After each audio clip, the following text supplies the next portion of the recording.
बिस्मिल्लाहिर्रहमानिर्रहीम। ये MATLAB tutorial series का लेक्चर नंबर 9 है, जिसमें आज हम लोग देखेंगे कि एनोनिमस फंक्शंस कौन से होते हैं, इनको डिफ़ाइन कैसे किया जाता है और इनका इस्तेमाल किस तरह से किया जाता है। तो मैटलैब में हम लोग एनोनिमस फंक्शंस ऐसे फंक्शंस को कहते हैं जो कि प्रोग्राम फाइल में सेव नहीं होते, लेकिन ये अपने वेरिएबल के साथ एसोसिएटेड होते हैं जो कि एक फंक्शन हैंडल होगा। एनोनिमस फंक्शन बहुत सारे इनपुट्स को एक साथ में हैंडल कर सकता है, लेकिन ये आपको एक ही आउटपुट जनरेट करेगा और इसके साथ साथ ये एक सिंगल एग्जीक्यूटेबल स्टेटमेंट के ऊपर मुश्तमिल होता है। मैटलैब में हम जब भी किसी किस्म की प्रॉब्लम को सॉल्व करते हैं तो उसके लिए हमें मुख्तलिफ तरह के एनोनिमस फंक्शंस को डिफाइन करना पड़ता है। मिसाल के तौर पर अगर हम नॉन लीनियर इक्वेशंस को सॉल्व कर रहे हैं, किसी किस्म की इंटीग्रेशन या डिफरेंशिएशन फाइंड आउट कर रहे हैं और हमें उनका आंसर सिंबॉलिकली चाहिए, या उसकी बाद में हम लोगों को इवैल्यूएशन करनी है किसी पॉइंट के ऊपर, या तो उसके जीरोस फाइंड करने हैं या इस तरह के कोई सा भी फंक्शनैलिटी परफॉर्म करनी है, तो हम लोग उसके लिए एनोनिमस फंक्शंस इस्तेमाल करते हैं। इसके साथ साथ जब हम ऑप्टिमाइजेशन में बात करते हैं तो फंक्शन की मिनिमाइजेशन और मैक्सिमाइजेशन के लिए भी हम एनोनिमस फंक्शंस को यूज़ करते हैं।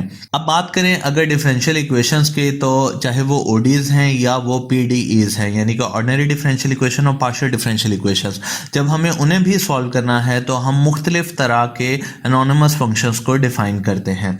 तो एनोनिमस फंक्शंस को प्रैक्टिकली देखने से पहले हम लोगों के लिए ये समझना ज़रूरी है कि उसका बेसिक सिंटैक्स है क्या। तो हम लोग हमेशा इस तरह से लिखेंगे, लेफ्ट हैंड साइड पे हम कोई सा भी फंक्शन का नाम लिखेंगे, जो कि मैंने यहाँ पर अभी आप लोगों को दिखाने के लिए फंक्शन अंडरस्कोर नेम लिखा इज इक्वल टू ऐट का सिंबल हम लोग इस्तेमाल करेंगे। उसके अंदर हम लोग वेरिएबल रखेंगे, वो एक वेरिएबल हो सकता है, वो एक से ज़ायद वेरिएबल हो सकते हैं, और उसके बाद उन वेरिएबल्स के ऊपर मुश्तमिल हम लोग मैटलैब एक्सप्रेशन लिखेंगे। अब हम बात करते हैं कि हमारे पास एनोनिमस फंक्शंस किस तरह से हो सकते हैं। एनोनिमस फंक्शंस हम लोग पीसवाइज भी डिफाइन कर सकते हैं और ये कॉन्टिन्यूस भी हो सकते हैं। एनोनिमस फंक्शंस में हम लोग फंक्शन हैंडल्स को पास कर सकते हैं। इसके अलावा हम लोग एनोनिमस फंक्शंस को इवैल्यूएट भी कर सकते हैं और इनकी प्लॉटिंग भी बहुत आसानी से हम लोग कर सकते हैं। तो अब हम लोग आते हैं अपने मैटलैब इन्वायरमेंट में और यहाँ पर आके देखते हैं कि हमारे पास मुख्तलिफ तरह के एनोनिमस फंक्शंस को हम लोग किस तरह से डिफाइन करेंगे। तो सबसे पहले मैं यहाँ पर अपना एक एनोनिमस फंक्शन myftn, ये एक मैंने अपनी पसंद के मुताबिक एक मैंने इसका नाम रख दिया। सो myftn इक्वल्स, यहाँ पे मैं डिफाइन कर देता हूँ, लेट से मैं इसको सिंगल वेरिएबल लेट से x में डिफाइन करना चाहता हूँ, तो मैं यहाँ पे लिख देता हूँ x डॉट एक्स क्यूब। तो ये मैंने एक क्यूबिक फंक्शन को डिफाइन कर लिया। तो मेरे पास अगर आप लोग वर्क स्पेस में देखें तो अब ये एक फंक्शन के तौर पर डिफाइन हुआ है, जिसके लिए आप लोग इसकी डेटा टाइप में अगर देखें तो यहाँ पर सिंबल इसका बिल्कुल चेंज है, ना तो ये करेक्टर है, ना ये स्ट्रिंग है, ना कोई नंबर है, ये एक फंक्शन है। अब इस फंक्शन को अगर मुझे किसी एक पॉइंट के ऊपर डिफाइन करना है तो मैं लिखूंगा myftn यानी कि फंक्शन, और इसको मैं किसी एक खास पॉइंट के ऊपर डिफाइन करता हूं। लेट से मैं इस फंक्शन को इवैल्यूएट करना चाहता हूं एट पॉइंट 3, तो मैं जैसे ही प्रेस करूंगा तो मेरे पास आ गया 27, यानी कि 3 का क्यूब उसने मुझे सॉल्व कर दिया। अब बात करते हैं कि अगर मेरे पास कोई और फंक्शन आ जाए, लेट से मैं ftn1 के नाम से एक फंक्शन और बना लेता हूं और इसमें मैं टू वेरिएट्स को यूज़ करता हूं, टू वेरिएबल्स को यूज़ करता हूं। तो ये आगे मेरे पास यहाँ पे मैं लिख देता हूं x, y, और इसमें मैं लिख देता हूँ sine of x, trigonometric function में यूज़ कर लेता हूँ, प्लस tan ऑफ y। तो अब ये एक मेरे पास फंक्शन डिफाइन हो चुका है। इसको अब मैं यहाँ पर सेव कर लेता हूँ। इसके बाद अगर मुझे इस फंक्शन को इवैल्यूएट करना है तो मैं अब लिखूँगा myftn और इसको 1, और इसकी ब्रेसेस में अब मैं रिस्पेक्टिवली जैसे जैसे मैंने वेरिएबल्स को डिफाइन किया है वैसे मैं उनकी वैल्यूज भी दूंगा। तो आप लोग देखिएगा कि मैं इन वैल्यूज को चेंज करूंगा जैसे ही, तो ये मेरे लिए फंक्शन को इवेल्युएट भी डिफरेंट तरीके से करेगा। मिसाल के तौर पर मैं यहाँ पे लिख देता हूँ पाई और माइनस पाई।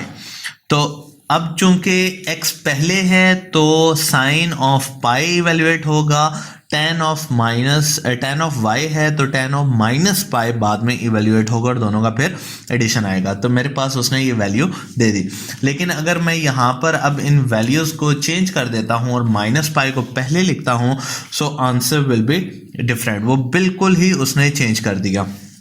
लेकिन हम लोग डिफाइन करते हैं कि जिस रिस्पेक्ट में हमारे पास वेरिएबल्स डिफाइन हो, हम लोग बिल्कुल वैसे ही अपनी वैल्यूज को भी फंक्शन में डिफाइन करते हुए लिखेंगे। अब हम लोग आ जाते हैं, हम लोग एक तीसरा फंक्शन डिफाइन करते हैं, माई ftn2 इक्वल्स। यहाँ पे मैं सिंगल वेरिएबल में यूज़ करता हूँ और मैं ये चाहता हूँ कि मेरे पास जो अब फंक्शन डिफाइन हो इसको मैं डिफरेंट वैल्यूज़ के ऊपर इवेल्युएट करके देखूँ। तो लेट्स से मैं यहाँ पर एक एक्सपोनेंशियल फंक्शन को डिफाइन कर लेता हूँ, exp minus 0.5 into let's say x और स्क्वायर। तो मैंने ये फंक्शन एक डिफाइन कर लिया। अब इस फंक्शन को मैं ये चाहता हूँ कि मैं एक y वेरिएबल में लेट्स से मैं इसके जितनी भी वैल्यूज आ रही होंगी मैं उनको सेव कर लेता हूँ। तो माई ftn2 और इसके अंदर अब मैं यहाँ पर एक एरे दूंगा। एरे देने से मुराद ये है कि अब इस एरे में आने वाली जितनी वैल्यूज होंगी उसके लिए ये इसको इवेल्युएट करेगा और मेरे पास y की डायमेंशंस भी वही होंगी जो कि इस एरे की डायमेंशंस होंगी। तो मैं यहाँ पे लेट से लिख देता हूँ -1 0 और 1, यानी कि मैं अपने एक्सपोनेंशियल फंक्शन को -1 पे 0 पे और 1 के ऊपर इवेल्युएट कर रहा हूँ। तो उसने मेरे पास यहाँ पर वैल्यूज दे दी और y की डायमेंशंस भी एग्जैक्टली सेम है जैसे कि मेरे पास जो मैंने अपना माई फंक्शन के अंदर एरे दिया था, यानी कि 1 क्रॉस 3। अब अगर बात करें तो हमने अभी तक जितने भी फंक्शंस डिफाइन किए हैं इनमें अगर आप लोग देखें या समझने की कोशिश करें तो वो इस तरह से है कि हमने मुख्तलिफ तरह के इनपुट्स दिए लेकिन आंसर में हमारे पास आउटपुट एक ही आता है। तो ये एनोनिमस फंक्शन में आपके पास हमेशा आउटपुट एक ही आएगा। लेकिन अगर आपको मल्टीपल आउटपुट्स रिक्वायर्ड हैं तो उसके लिए हम लोग फंक्शन फाइल, जिसको हम मैटलैब में एम फाइल बोलते हैं, वो क्रिएट करना सीखेंगे। लेकिन वो नेक्स्ट लेक्चर में आप उनको सीख सकेंगे कि हम लोग उनके ऊपर काम किस तरह से करते हैं। अब इसके बाद हम लोग बात करते हैं कि अगर हमें अपने फंक्शन को डिस्प्ले करना है तो हम लोग उसको किस तरह से कर सकते हैं। तो उसके लिए मैं यहाँ पे लेट्स से अपना जो मैंने पहला फंक्शन माई ftn के नाम से सेव किया था मैं उसको डिस्प्ले करना चाहता हूँ। तो उसके लिए मैं लेट्स से यहाँ पर क्यूबिक फंक्शन के नाम से, क्यूबिक ftn के नाम से एक वेरिएबल बना लेता हूँ is equal to inline. Inline basically एक ऐसी कमांड है जो कि स्ट्रिंग्स को उठाती है, ठीक है। तो इसके लिए मैं यहाँ पे लिख लेता हूँ और इसके अंदर आ जाएगा करैक्टर और इसके अंदर मैं लिख देता हूँ माई ftn। इसको मैं रन करता हूं तो अब इसने मेरे पास इनलाइन फंक्शन दे दिया। अब इसकी डेफिनेशन क्या है जो आपके पास डिस्प्ले हो रहा है, वो क्या है कि इनलाइन एक क्यूबिक फंक्शन वेरिएबल है जो कि डिपेंडेंट वेरिएबल है, depends upon x is equal to x cube. ये एक एक्स क्यूब का फंक्शन है। अब हम इन्हीं फंक्शंस को लेकर किसी तरह की भी प्लॉटिंग कर सकते हैं, लेकिन वो आज के हमारे लेक्चर का हिस्सा नहीं है।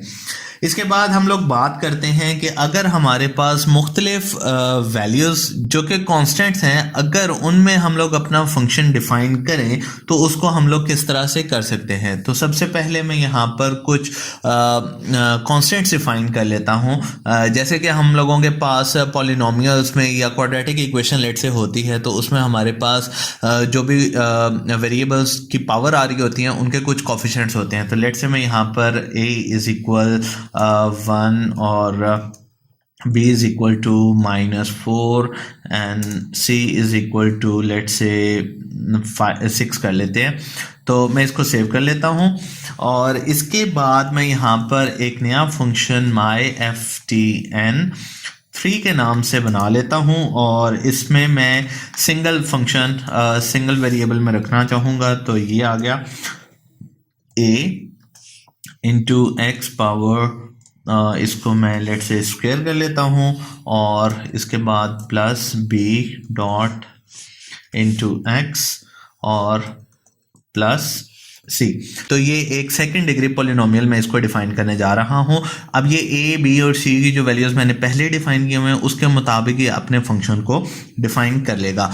तो आप लोग अगर मल्टीपल फंक्शंस डिफाइन कर रहे हैं लेकिन उनके कोफिशिएंट सेम है तो आप ये मेथोडोलॉजी भी अडॉप्ट कर सकते हैं। तो मैं इसको प्रेस कर देता हूँ।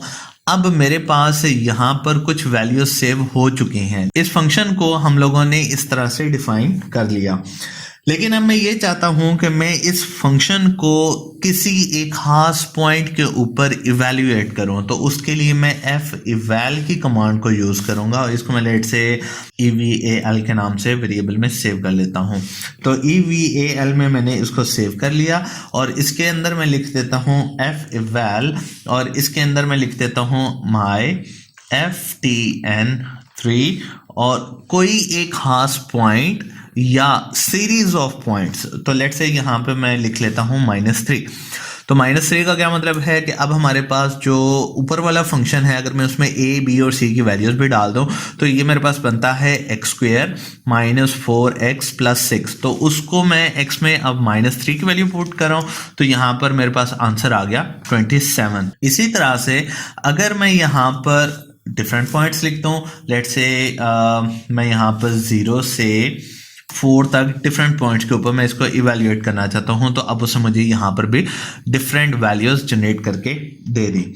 अब हम लोग बात करते हैं कि जब हमारे पास कोई एक ऐसा एनोनिमस फंक्शन आ जाए जिसके इनपुट में हमने कोई वेरिएबल इंट्रोड्यूस नहीं करना, तो इसके लिए मैं यहाँ पर लेट से डिफाइन कर लेता हूँ d इक्वल्स एट और इसके जो ब्रेसेस हैं जहाँ पर मैंने अपना वेरिएबल डिफाइन करना होता है उसको मैं एम्प्टी रखता हूँ और इसके बाद मैं एक built in command date str और उसकी ब्रेसेस में लिख देता हूँ नाउ। ये बेसिकली एक ऐसी कमांड है जो कि मुझे अभी आज के दिन की डेट, मंथ, ईयर और टाइम बताएगा। तो इसके लिए मैं यहाँ पर इसको सेमीकोलन करके क्लोज कर लेता हूँ और इसको मैं कॉल करता हूँ डी और टी, चूँकि ब्रेसेस में मैंने कुछ नहीं लिखा था तो यहाँ पर मैं इसको कॉल करूँगा तो इसमें मुझे अभी का डेट और टाइम सब कुछ दे दिया। अब बात करते हैं कि अगर एनोनिमस फंक्शंस को हम लोगों ने प्लॉट करना है तो उसके लिए मैटलैब हमें कौन सी फैसिलिटीज़ देता है।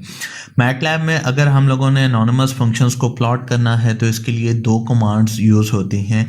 ezplot के नाम से पहली कमांड है और fplot के नाम से दूसरी कमांड है। तो हम लोग यहाँ पर लेट से अपना ezplot कमांड को यूज़ करते हैं। तो ezplot और इसके अंदर मैं यहाँ पे लिख देता हूँ myFTN और यहाँ पे मैं 2 लिख देता हूँ जिसमें हम लोगों ने अपना एक्सपोनेंशियल फंक्शन को सेव किया था। तो मैं इसको एंटर करता हूँ तो ये मेरे पास एक्सपोनेंशियल फंक्शन जो हम लोगों ने डिफाइन किया था उसका प्लॉट इसने जनरेट कर दिया। इसी तरह से मैं यहाँ पर ezplot करके अपना जो मैंने 2 वेरिएट्स में फंक्शन डिफाइन किया था myFTN और यहाँ मैं 1 रख देता हूँ तो यहाँ पर ये इसका प्लॉट जनरेट करेगा। तो ये आप लोगों के पास sin of x + tan of y = 0 पे इसने इसका प्लॉट जनरेट कर दिया। अब हम लोग बात करते हैं सबसे पहले कि अगर हमारे पास कुछ फंक्शंस अवेलेबल हैं, लेट्स से मैं यहाँ पर अब fplot की कमांड को यूज़ करता हूँ तो उसमें मेरे पास किस तरह से मैं अपने फंक्शंस को डिफ़ाइन भी करूँगा और इसके साथ साथ मैं उसको प्लॉट भी करूँगा। तो यहाँ पर मैं fplot के अंदर ही एक एनोनिमस फंक्शन डिफ़ाइन कर लेता हूँ। तो लेट्स से आ गया sin of 2 dot into x और इसके लिए मैं अब बिल्कुल जैसे मैंने प्लॉट की कमांड्स में हमेशा मैं इसमें मार्कर साइज कलर या कुछ भी हम लोग स्पेसिफाई करते हैं, तो मैं यहाँ पे स्पेसिफाई कर लेता हूँ let's say dash dot into और सी, इस तरह की मैं कुछ कमांड दे देता हूँ। तो इसको मैं प्लॉट करके देखता हूँ। मेरा प्लॉट जो है, अब अगर आप लोग यहाँ पर देखें तो इसने एक डिफ़ॉल्ट रेंज -5 से 5 ऑटोमेटिकली ली। मैंने इसको डोमेन नहीं बताई थी, इसने -5 से 5 एक्स के लिए खुद से ही डोमेन सजेस्ट करके मेरे प्लॉट को जनरेट कर दिया। अब हम लोग इसके बाद बात करते हैं कि अगर हमारे पास कुछ पैरामीट्रिक इक्वेशंस आ जाएं तो हमने उनको किस तरह से प्लॉट करना है। तो उसके लिए लेट्स से मैं यहाँ पर कुछ पैरामीट्रिक इक्वेशंस डिफाइन कर लेता हूँ। Let's say x in terms of T, तो मैं उसको एक्स टी एक वेरिएबल रख लेता हूँ। X t is equals to at, अब चूंकि पैरामीट्रिक में हमारे पास टी वेरिएबल होगा, इंडिपेंडेंट वेरिएबल, सो यहाँ पर मैं लिख लेता हूँ साइन 3 डॉट इंटू टी। तो मैंने एक्स टी एक फंक्शन डिफाइन कर लिया। इसी तरह से मैं वाई टी फंक्शन डिफाइन कर लेता हूँ। तो वाई टी को मैं लेट से कॉज लिख लेता हूँ, कॉज, और इसको लेट से 2 कर देता हूँ। तो अब हमारे पास एक्स टी और वाई टी दो पैरामीट्रिक इक्वेशंस डिफाइन हो चुकी हैं। तो अब मैं यहाँ पर एफ प्लॉट की कमांड यूज़ करता हूँ और इसमें एक्स टी और वाई टी को लिख देता हूँ। तो इस तरह से ये मेरी पैरामीट्रिक कर्व्स को प्लॉट कर देगा। अब इसमें इसने डोमेन -1 से 1 रखी है। इसके बाद हम लोग बात करते हैं कि अगर हमारे पास एनोनिमस फंक्शंस के थ्रू हम लोगों ने पीस वाइज फंक्शंस को डिफाइन करना है, तो उसके लिए मैं कौन सी कमांड्स या किस तरह का सिंटेक्स यूज़ करूँगा। तो उसके लिए लेट्स मैं पीस वाइज के लिए पी यूज़ कर लेता हूँ और f t n piecewise function और इज इक्वल्स टू यहाँ पर एट, और सिंपल एक्स में मैं डिफाइन करना चाह रहा हूँ तो एक्स। इसके बाद मैं यहाँ पे लिख लेता हूँ let's say x dot cube और प्लस एक्स, और इसके लिए मैं यहाँ पे लिख लेता हूँ डॉट इनटू, और ब्रेसेस का इस्तेमाल मैं करूँगा, और यहाँ पे मैं लिख लेता हूँ 0 लेस देन एक्स, और एंड ये एक हमारे पास ऑपरेटर है। इसके लिए मैं यहाँ पर एंड की कमांड को यूज़ कर रहा हूँ। So x is greater than less than let say 2 कर लेता हूँ। तो अब मैंने अपना एक पीस वाइज फंक्शन यहाँ पर जनरेट करना चाह रहा हूँ। तो ये मेरे पास पीस वाइज फंक्शन डिफाइन हो गया। ये बिल्कुल वैसे ही आपको नज़र आएगा जैसे कि इनलाइन फंक्शन में हम लोग डिफाइन करते हैं। अब एक्स वेरिएबल को मैं कोई एक लाइन स्पेस यहाँ पर जनरेट कर लेता हूँ। तो लाइन स्पेस, और यहाँ पर मैं वैल्यूज़ रख देता हूँ लेट से -1 से लेकर 2 तक, और यहाँ पर मैं वैल्यूज़ ले लेता हूँ लेट से 50 वैल्यूज़ ले लेता हूँ। तो इसे मेरे पास लाइन स्पेस जनरेट कर दी। वैसे ऑब्वियसली मुझे यहाँ पर सेमीकोलन का यूज़ करना चाहिए था। इसके बाद मैं प्लॉट की कमांड यूज़ करता हूँ। प्लॉट की कमांड के लिए मैं यहाँ पर लिखूँगा एक्स और साथ में लिखूँगा p_, एफ टी एन जो मेरा पीस वाइज फंक्शन था। इस तरह से मैं इसको डिफाइन करता हूँ। तो आई थिंक ये प्लॉट के लिए काम करेगा। तो आप लोग देख सकते हैं कि इसने पीस वाइज फंक्शंस को भी प्लॉट कर दिया। इसके बाद हम लोग बात करते हैं कि अगर हमारे पास डिफरेंट एफ प्लॉट की कमांड्स आ जाएं तो उनको एक साथ में किस तरह से उसने प्लॉट करना है एक ही विंडो के अंदर। तो मैं अपनी स्क्रीन को क्लियर कर लेता हूं। इसके बाद मैं यहां पर सिंपल डायरेक्ट एफ प्लॉट की कमांड्स को यूज़ करता हूं। सो एफ प्लॉट, और इसके अंदर मैं अपने एनोनिमस फंक्शंस को डिफाइन कर लेता हूं।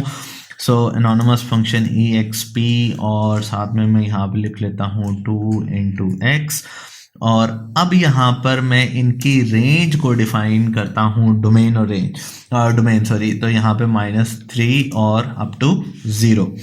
इसके साथ मैं यहाँ पर अब इसके लिए कलर भी रख लेता हूँ। तो लेट्स से यहाँ पर मैं स्टैरिक्स डैश स्टैरिक और मैजेंटा कलर रख लेता हूँ। तो इसके साथ इसको मैं एंटर करता हूँ, और अब हम लोग लिखते हैं होल्ड ऑन। तो विंडो जो है वो मेरे पास बिल्कुल वैसे ही रहेगी, इसमें कोई फ़र्क नहीं आएगा। इसके बाद अब हम दोबारा से fplot की कमांड को जनरेट करते हैं और इसमें मैं लिख लेता हूँ cos ऑफ x। तो यहाँ पे मैं लिख लेता हूँ cos और x और इसकी रेंज, और साथ में लेट से इसको थोड़ा सा एक्सटेंड कर लेते हैं, cos of x minus sine of x। और इसकी रेंज में लेट से लिख लेता हूँ लेट से 0 और 3 कर लेते हैं। इसके साथ अब यहाँ पर मैं इसको सर्कल कर देता हूँ और कलर मैं ग्रीन कर देता हूँ। तो इसके बाद मैं इसको एंटर करता हूँ तो ये सेम विंडो में मेरे पास रिजल्ट्स को जनरेट करेगा। तो चूँकि fplot पहले जो उसने लिया था वो एक एक्सपोनेंशियल फंक्शन है, लेकिन उसके बाद अब जो ये ले रहा है, तो चूँकि fplot की कमांड सेम है, वेरिएबल सेम है, तो उसने क्या किया, -3 से 0 तक उसने एक्सपोनेंशियल फंक्शन को प्लॉट किया और उसके बाद उसने कॉम्बिनेशन ऑफ ट्रिग्नोमेट्रिक फंक्शन को प्लॉट कर दिया। तो अगर हम लोग ये देखना चाहते हैं कि चेंज किस तरह से आ रहा, तो उसके लिए मैंने कलर और कुछ स्पेसिफायर चेंज कर दिए। लेकिन अगर आप ये नहीं करना चाहते तो आप लोग सिंपल यहाँ पर वही स्कीम यूज़ करें जो कि आप लोगों ने पहले की हुई है। तो यहाँ पे मैं मैजेंटा कर देता हूँ, तो ये सेम मेरे पास उसी कलर में आप लोगों के पास ये नज़र आ जाएगा। इसके बाद हम लोग यहाँ पे मुख्तलिफ ग्रेड ऑन या ऑफ भी हम लोग कर सकते हैं। तो ये सब कुछ था जो कि आज हम लोगों ने एनोनिमस फंक्शंस के लिए देखा। एनोनिमस फंक्शंस को हम और भी डिटेल में जाके देखेंगे जब हम अपने स्क्रिप्ट्स और एम फाइल्स को लिख रहे होंगे। आज के लेक्चर के लिए बस इतना ही। इंशाल्लाह नेक्स्ट लेक्चर में कुछ और डिटेल में चीज़ें जो कि मैटलैब की फंक्शनैलिटीज़ को डिस्क्राइब करेंगे, उनके बारे में बात करेंगे। Thank you so much.